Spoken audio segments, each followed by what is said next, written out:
about. Okay, so this is basically called the current balance experiment. For this one, I just want to tell you that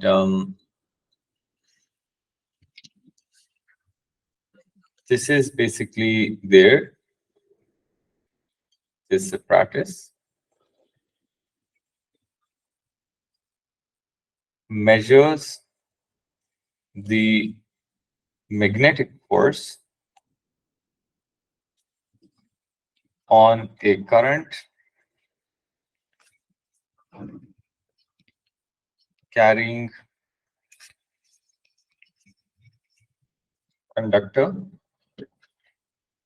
placed perpendicular to the magnetic field. Because the magnetic field is going to go from north to south, as you can see, and then obviously current will go from left to right or right to left, depends on the direction of battery. So now the first step is that a magnet is placed on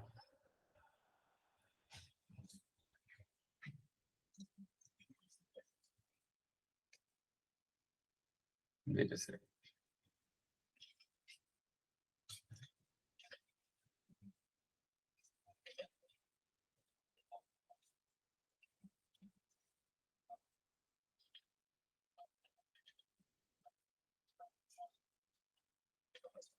Okay, so where was that? Yeah, so a magnet is placed on a top band balance, as you can see. So obviously, when you place a top magnet on the top band balance, it's going to give you its weight right now. All right. So then, initially, the switch is open, which means no current is going through it, and reading on the balance is set to 0 so that we can ignore the weight of the magnet itself. Okay.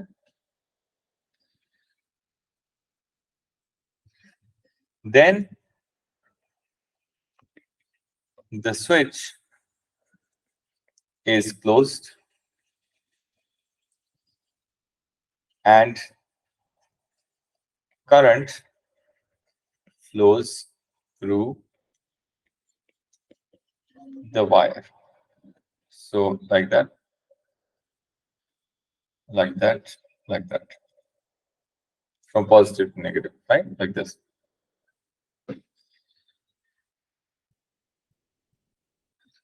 So according to Fleming's left hand rule, the wire experiences a force on upward direction. You can also check it out, please. You can place your index finger. This is the, sorry, like that.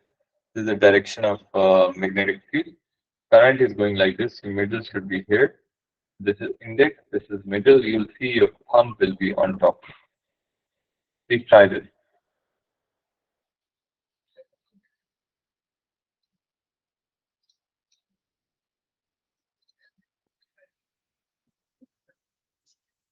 So according to Fleming's left-hand rule, the wire experiences a force on upward direction. Since the wire is rigid, according to Newton's third law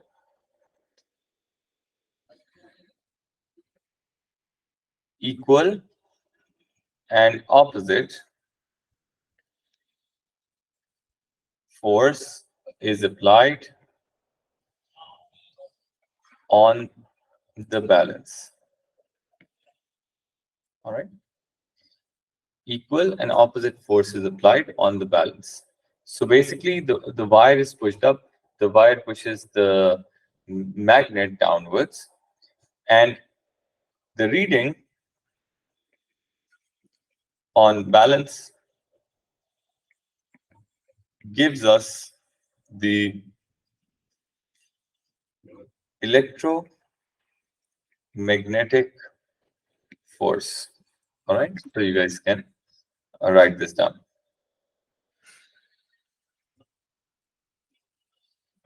If you want to watch a video on this on YouTube or any place, or you can read about it on Google as well, just look at George and Griffin experiment. You will find the video on this. All right, everyone. If you have any questions, please let me know.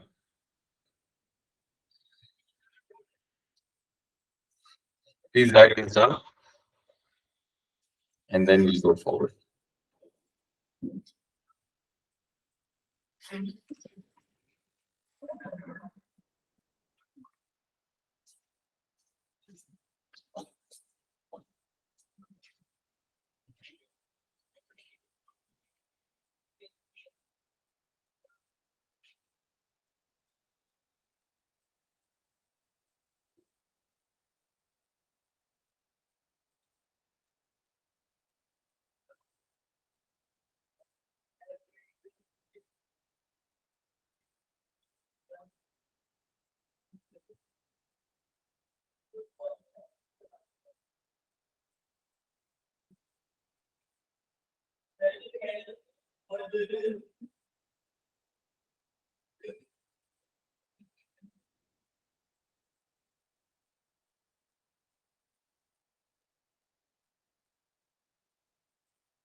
All right. So now let's go forward. Huh? If you have any questions, please let me know.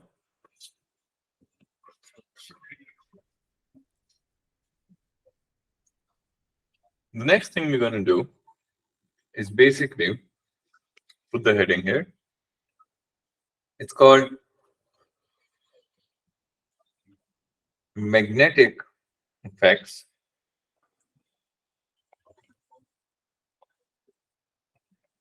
on moving charges. So suppose we have an infinitely large field like this.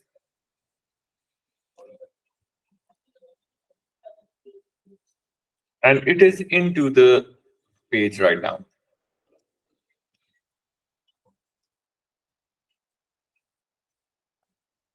The crosses basically show into the page. I think we wrote it earlier as well.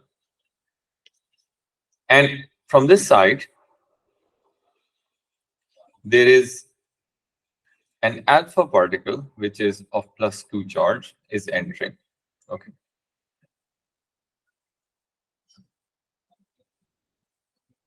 Now, you can write this is the magnetic field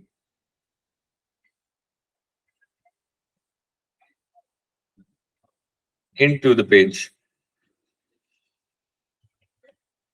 So when the alpha particle enters with the velocity v, so you guys need to understand this very important part, that according to Fleming's left-hand rule, your index finger is towards the page itself. Right now, it should be towards the screen. And your middle should go towards the velocity. And then you'll notice that the thumb will be on top, which means it will experience force upwards. So what happens is that it's going to go in a direction like that. We'll go in a circle, actually. Let me draw the circle. No. Wow. Because of this force, this object is going to go in a circle like this. If it's infinitely large field, right? Now, so this alpha particle is going in a circle.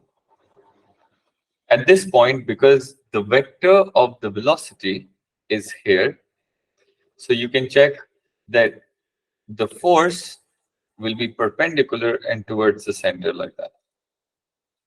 When it comes to this point, which is right here, so your index finger towards the page, and then your middle finger upwards, because the thing is that here you have the velocity vector up, and thumb is going to point towards Isn't the that left. going to really be a circle? Yes, if it's an infinitely large field, it will move in circles. Is it clear? Alright. The reason is that every time, like now, when it reaches this point, it has the velocity vector right here. And if you check it with the Fleming's left-hand rule, you see the forces towards the center. And now, because the force is causing it to move like this, because the velocity vector is a tangent like this, tangent like that. So every time it does that, the force acts towards the center. Now, what I'm trying to tell you is that this sort of diagram tells you that there has to be this magnetic force that is acting here is providing centripetal force in order for this object to move in a circle. Do you guys get it? Yes. So we can write this down, okay? So this chapter has a lot of writing. Basically, they will ask you long questions in this. They will ask you, this is a very weird one. So you guys need to learn how to write the correct terminologies, okay? So you're going to say a helium nucleus. Helium nucleus is, by the way, alpha particle, if you don't know.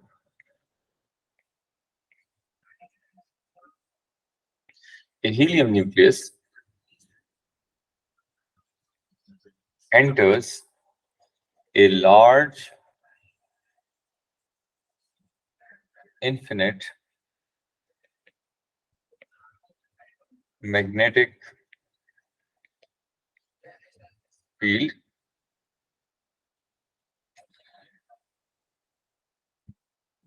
In fact, I want to add one more important point here. This magnetic field should be uniform, because then we need to have uniform force as well, okay? It moves upwards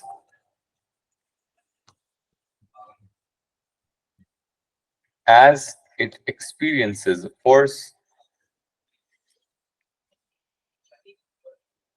according to Fleming's left hand rule. Force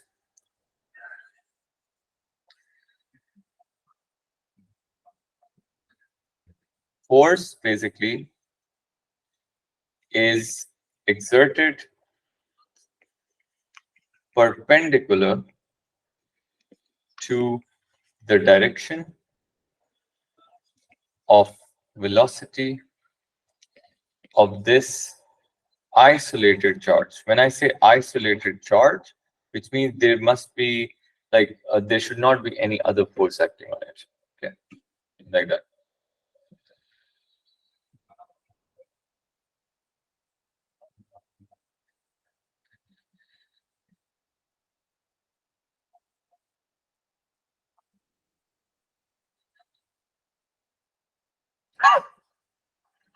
Now, this magnetic force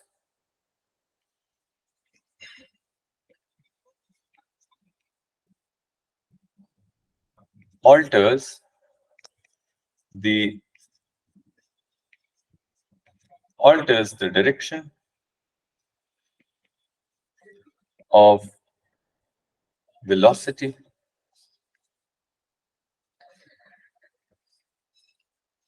vector, and therefore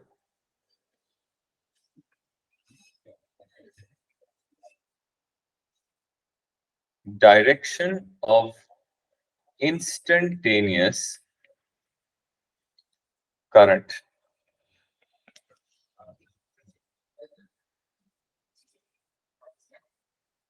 causing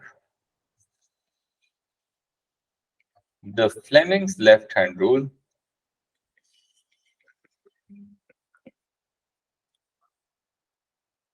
to continuously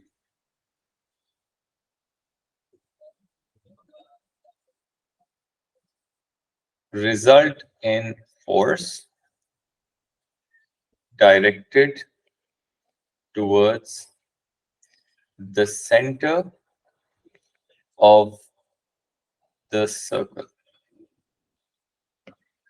or center of the circular path, you can say. Because if it's not an infinitely large field, then maybe a semicircle can be formed, or a quarter circle, or maybe less than that. Now, obviously, because this is moving in a circle, so we can say this force can be then regarded as centripetal force. When we started this, whole J2 thing, I told you that the first chapter is never going to leave your side. So you guys need to remember all the formulas again. V equals to R omega and M R omega square and MV square over R. All those formulas will come back into this as well. So you should not forget about that. Right?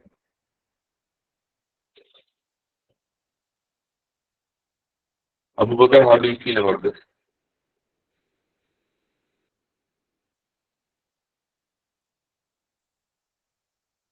Abu Bakr, are you there?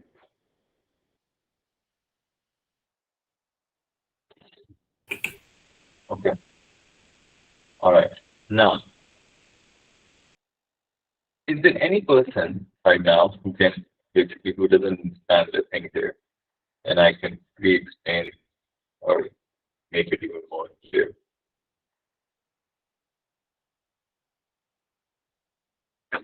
All right, please write this down, and then we're going to go to the next.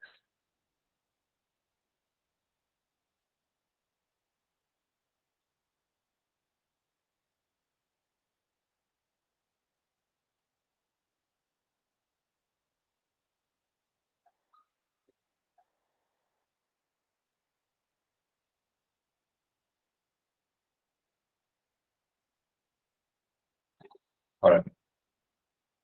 Now I'm going to move towards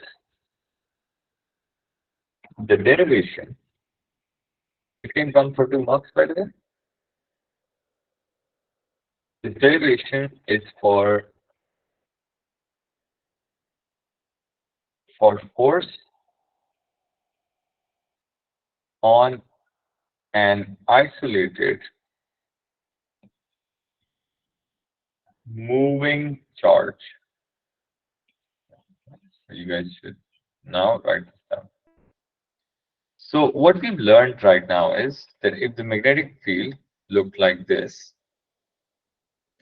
and a positive charge has entered into the magnetic field with the velocity here, so that positive charge is going to feel a force perpendicular to this. In fact, magnetic field and the velocity and the force are all perpendicular.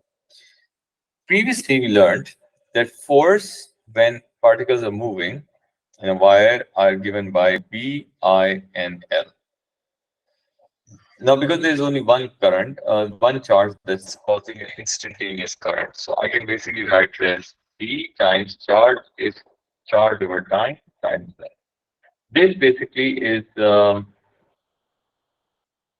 current as charge over time, and I'm going to then say velocity is length over time.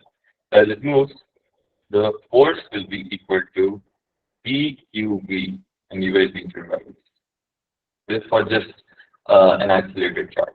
Let me just explain what these things are. Now, in this one, this is obviously the magnetic force. This is the flux density, magnetic in Tesla. And then this is the charge on moving particle, and this is the velocity of particle, like that. So you can write it down, please.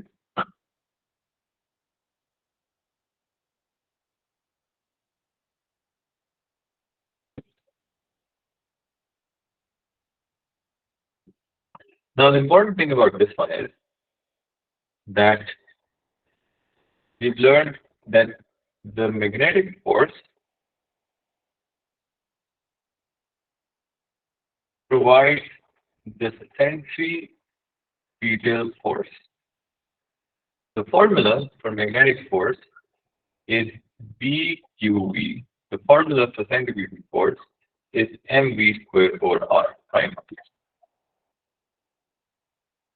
Now, if I make r That's the subject of this, if I make r as a subject of the equation, then it's going to be mv squared over pqv. V and v is going to cancel out, so r will be equal to mv over pq.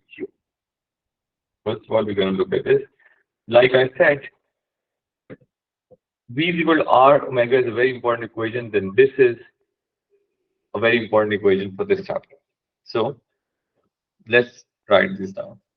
This, my people, is the radius of curvature. It means the radius of the circle or semicircle or curve path it takes.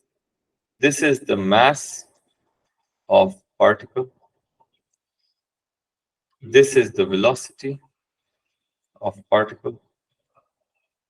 And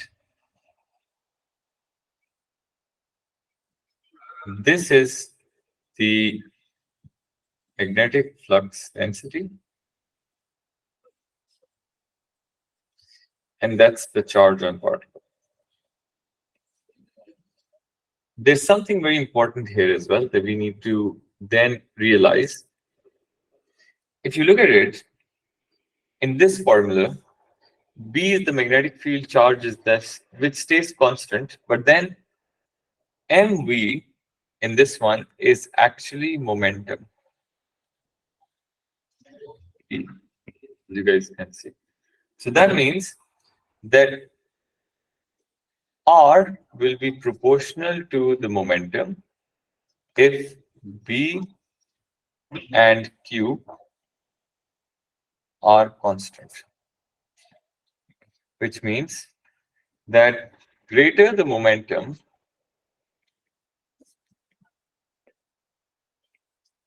of a particle, larger the radius of curvature it will have. because it would need to take a longer path. Like for example, if we introduce an alpha particle and a proton, because alpha particle is heavier than proton, then alpha particle will have a greater radius of curvature in the same field compared to a proton, which is less massive than that if they enter at the same velocity. Do you guys understand this?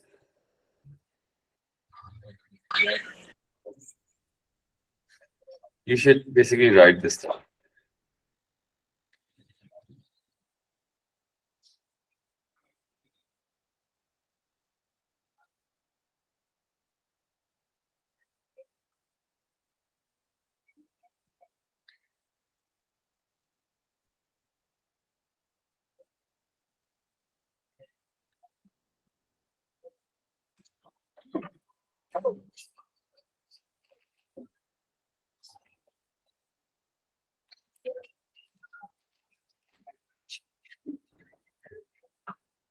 Okay.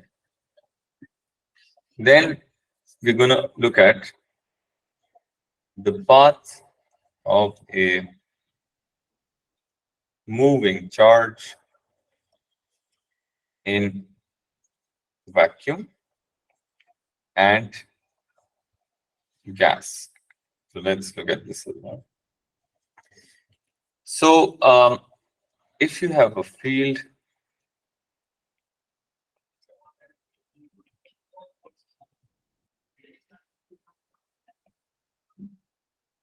let's copy this field down, put it here like this. Now see this. If this field that you see is basically has air slash gas resistance, so it's based on a gas or something. So then you will see that when a particle is going to enter into this field with a velocity v, let's suppose this is a charge, plus charge, mass m. So it's going to basically go in spirals. And why it will go in spirals, that basically explain us, uh, this basically is explained by this equation right here. According to this equation, as you can see, that the radius depends on mv over bq. So as this, if due to air resistance, the speed is going to slow down, so the radius is going to get smaller and smaller. That's why it will go in spirals. Do you guys understand that? Yes. Yes. But if this is the same thing that has happened in a vacuum, then this object that we're looking at, once it enters the field, it's going to go in circles forever.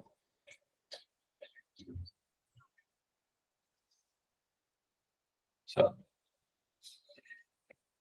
oh no, that's bad. Okay. So it's gonna go in circles like this. Do you guys understand that?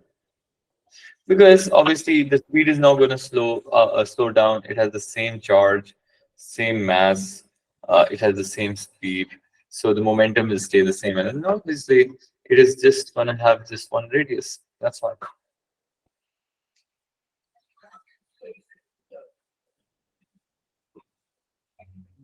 Okay. Samir, everything you understand? Khatija, Zainab, Zero. Huda and Abia and Amna. What about you people? Yep, understood. Okay, and Aisha and Fan, Javeria, everything is clear. Today, Abdul Rahman is here. Okay. Abdul Rahman and Booker is also here. Okay, that's good. All right, now let's take a breather. This is so much information I gave you today. It's good. And now to test if, oh no, I will test you, but before that, I want you to write these two facts. Number one, fact about magnetic field is that force is experienced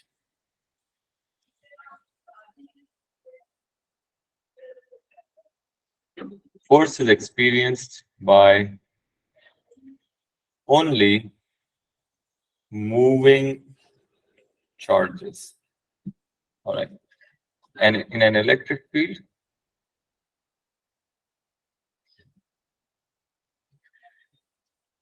Force is experienced by static and moving charges both. So this is the biggest difference between these two. Sir, in the Yeah. gas, why is the charge going around in circles when it could like collide with other particles and go in random motion? Yes, good. That's a good question. If this gas, like you're saying that it could collide with other particles, right? It can do that. But then it could also vanish in the middle as well, because then it can ionize other things as well. Do you understand? Yes, sir. Actually, in reality, what happens is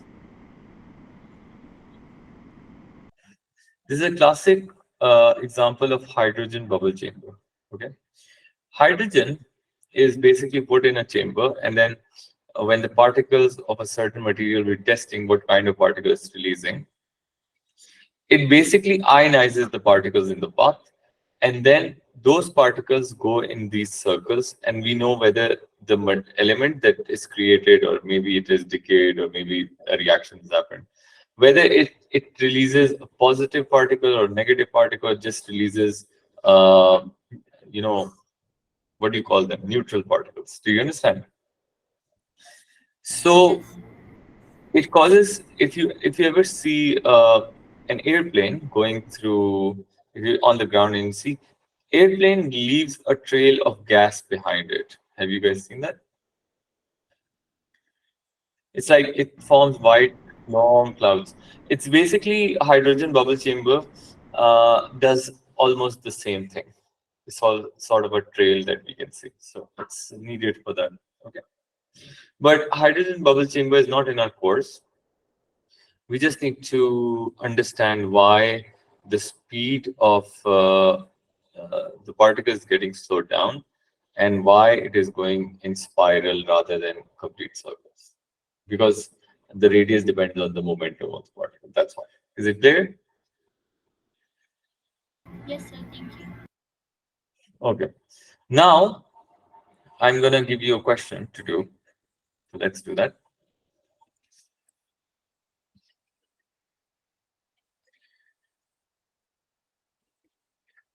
It says an electron travels from the left towards the right in the magnetic field with a velocity v, and adopts a circular anti-clockwise motion. If the strength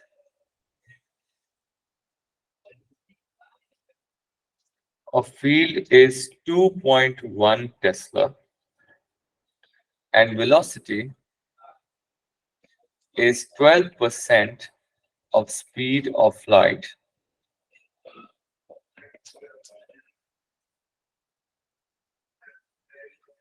number one, determine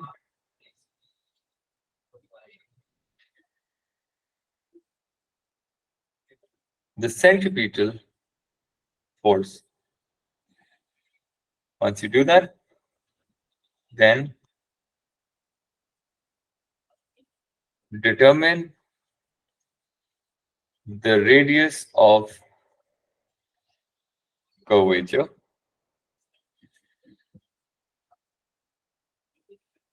and in the third part, you guys need to draw magnetic field lines. They've already given you the diagram for the movement of, and they told you as well, basically the electron is going this way, anti-clockwise, in a magnetic field, and they want you to draw the magnetic field. All right. Now, I don't know, but the charge on an electron is 1.6 times 10 raised to minus 19 coulombs, and the mass of electron is 9.11 times 10 raised to minus 31 kilograms. So you have these values given to you. All other things you guys need to complete. Okay. Can you guys please take 5 minutes and do this?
Sir, for the centripetal force, don't we need to know the radius?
All right, kids.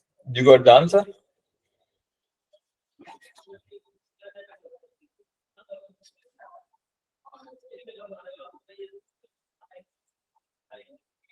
No answer. That's bad.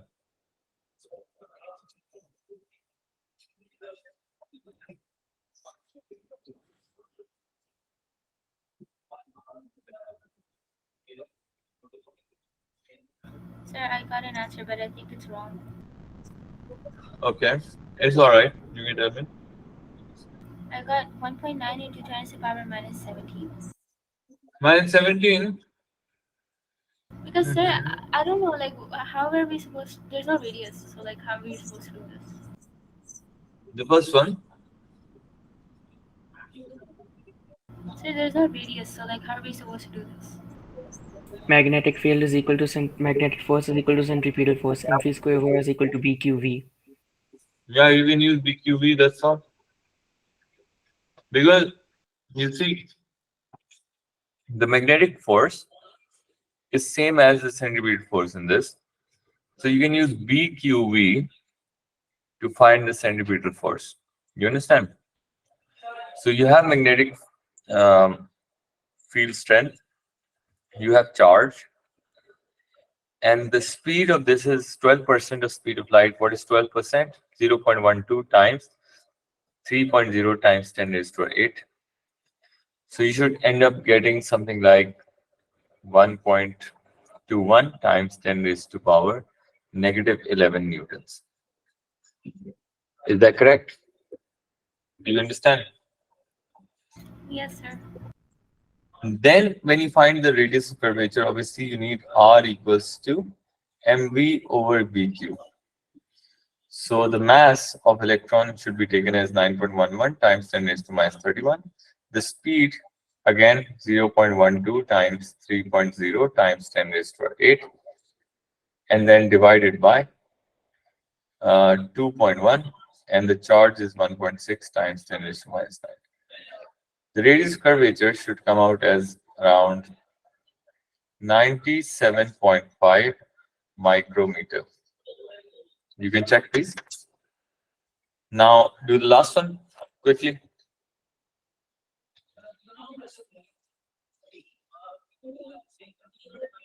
Field lines are out of the page, sir. Out of the page. Yes.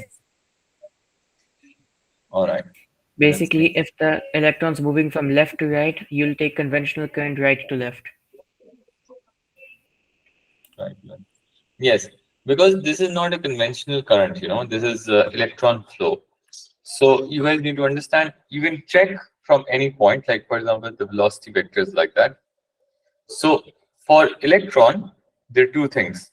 For electron or negative current, you can basically switch the hand. You can use right hand Fleming, or you can just do it for left hand and then switch your what do you say final answer. Like for example, if I use my right hand, I need to understand the force is going to be towards the center, and the force is towards the center. The field must be out of the page in order for the thumb to be on the top of the page and middle finger to the right side. So then the field in this should be drawn like this. Now, because the field is out of the page, so you just make dots and circles like this. All right, everyone.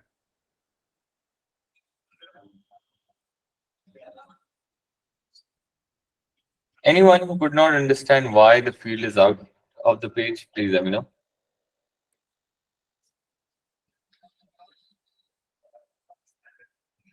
Okay, write this down, please. And then I think we are pretty much done for moving charges. Then we'll the next class we'll do current in a wire.